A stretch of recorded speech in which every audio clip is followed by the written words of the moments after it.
Hi అండి, మీ కటారి మీ అందరి కటారి. ఈరోజు బెండకాయ కర్రీ అంటే రోట్లో ఏ విధంగా చేయాలనేది చూడండి. పచ్చిమిర్చి కడిగి పెట్టుకోవాలి, అలాగే ఆనియన్ 2 గడ్డలు, అలాగే టమోటాలు వచ్చి కడిగి క్లీన్ చేసి పెట్టుకోవాలి ఒక 3 కాయలు, అలాగే బెండకాయలు అండి అంటే లేడీ ఫింగర్ పిల్లలకి బాగా ఉంటుంది, మ్యాథ్స్ బాగా వస్తుందండి.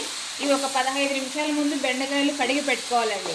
కడిగి పెట్టుకున్న తర్వాత కొంచెం మనం ఏదైనా క్లాత్తో క్లీన్ చేసుకోవాలి, బెండకాయలను ఆరిపోతాయి అంతలోకి. అలాగే పచ్చిమిర్చి ఇలా వేయించుకోవాలి, ఆనియన్ 2 గడ్డలు వేయించుకోవాలి. ఇప్పుడు చూడండి, ఆల్రెడీ నేను బెండకాయలు కొంచెం వేగిన తర్వాత కొంచెం మగ్గిన తర్వాత మళ్ళీ టమోటాలు వేసాను. టమోటాలను ఇదిగోండి, అలాగే వెల్లుల్లి వేసాను, కాస్త చింతపండు అండి, చింతపండు ఇందులో మగ్గిపోయింది. చింతపండు 3 వేసి ఇది మగ్గేకి మనకు కాస్త టైం పడుతుందండి, ఒక 10-15 నిమిషాలు పడుతుంది ఇది వేయించాలంటే. ఓకేనా, ఇది కొంచెం ఇది అంతా ప్రిపేర్ అంతా దగ్గరకు వచ్చేసింది. హాయ్ అండి, చూడండి బెండకాయ చట్నీ. చూడండి, రోలు ఆల్రెడీ కడిగి పెట్టేశాను, రోకలి. చాలామంది ఇప్పుడు మిక్సీలో చేస్తుంటారు కదా చట్నీలు అంటే అలావన్నీ, మనం అలా కాకుండా చూడండి రోలు. ఫస్ట్ పచ్చిమిర్చి వేసుకోవాలండి. పచ్చిమిర్చి వేసుకున్నాక కాస్త ఉప్పు అండి తగినంత వేసుకోండి, తక్కువ ఉన్నా పర్వాలేదు, మళ్ళీ అయినా మనం వేసుకోవచ్చు. అలాగే ఈ 2 వేసి ఇలా దంచేయాలి. దంచవే మేనత్త కూతురా, ఒట్లు దంచవే నా గుండెలదరా. దంచు దంచు బాగా దంచు, దంచవే మేనత్త కూతురా, దంచు దంచు బాగా దంచు. చూడండి 2 ఇలా మిక్స్ అయిపోయాయి.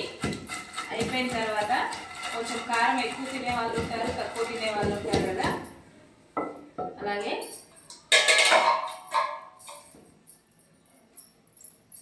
కాస్త నేను పక్కకు తీసి పెడుతున్నాను. తక్కువ ఉంటే మళ్ళీ వేసుకోవచ్చండి, ఇబ్బంది ఏం లేదు. ఇప్పుడు బెండకాయలు వేసేసుకుందాం.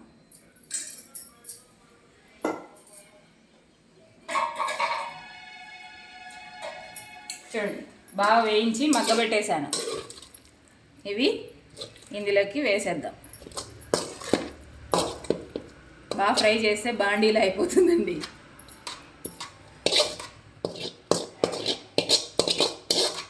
ఇది కొంచెం మగ్గేకి మనకు టైం పడుతుంది, దంచేది ఫాస్ట్, మగ్గేకి లేటు. చూడండి, రోజు బెండకాయ చట్నీ చేసింది అని చెప్తూ ఉంటారు కదా, ఇలా చేస్తానండి, అందుకే అలా తినేస్తారు.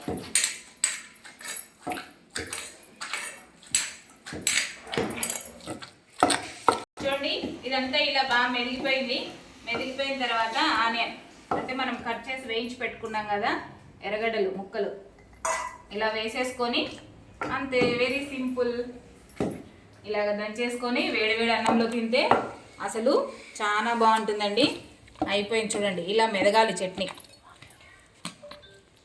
ఆనియన్ ఇద్దండి కొంచెం కట్ చేసి అన్నీ వేయించి పెట్టుకున్నాను కదా వేసేసాను.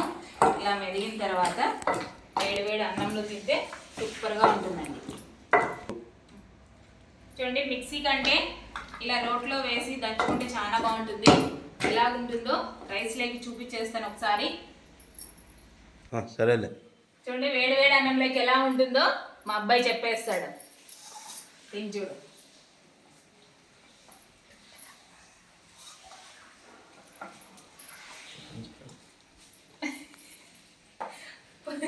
మిక్సీ కన్నా రోట్లో ఇలా చేసుకుంటే చాలా బాగుంటాయండి చట్నీలు, అయితే చాలా రుచిగా కూడా ఉంటాయి. ఎక్కువ అంతా మిక్సీకి ప్రతి ఒక్కరు మిక్సీకి వేస్తూ ఉంటారు. చెప్పు, మీరు కానీ మీ ఇంట్లో మిక్సీ కంటే రోట్లో ఒకసారి ట్రై చేయండి, ఇంకా చాలా బాగుంది. మిక్సీ కంటే బాగా టేస్ట్గా ఉంటుందండి. బాయ్. ఓకే అండి, చూసేసారు కదా, మీకు నచ్చితే ఒకసారి లైక్ చేయండి, షేర్ చేయండి, కామెంట్ చేయండి, ప్లీజ్ సబ్స్క్రైబ్ అండి. ఓకే, మంచి వేడి బెండకాయ చట్నీ ఈ విధంగా, అలాగే వేడి రైస్ లేకైతే అసలు ఎక్సలెంట్గా ఉంటుంది. ఓకే అండి, థ్యాంక్ యూ అండి, బాయ్.